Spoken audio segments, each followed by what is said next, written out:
Seule une cause extérieure peut expliquer le crash de l'Airbus A321 en Égypte. C'est ce qu'a indiqué la compagnie aérienne Metrojet qui affrétait l'appareil. La compagnie précise que son avion était en excellent état et exclut toute erreur humaine. Bombe à bord ou missile tiré depuis le sol, aucune hypothèse ne peut encore être écartée. Les premiers corps des victimes, 224 au total, ont commencé à être rapatriés à Saint-Pétersbourg.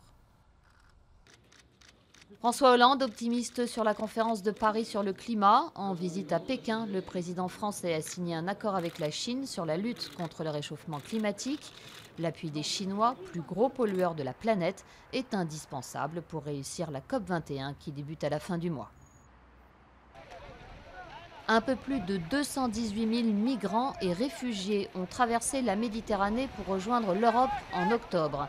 Un record mensuel, c'est ce qu'a annoncé lundi le Haut Commissariat de l'ONU pour les réfugiés. La plupart d'entre eux sont arrivés en Grèce par l'île de Lesbos. 9 jours après leur évasion de Saint-Domingue, où ils ont été condamnés pour trafic de drogue, les pilotes Pascal Forêt et Bruno Odos sont rattrapés par la justice française. Les deux hommes sont aujourd'hui en détention avant d'être entendus par le juge d'instruction à Marseille. Un troupeau de 10 baleines échouées sur la plage de Calais. 7 d'entre elles sont mortes. Les 3 autres cétacés, eux, ont repris la mer avec l'aide des secouristes. La présence de baleines dans le détroit du Pas-de-Calais n'est pas rare.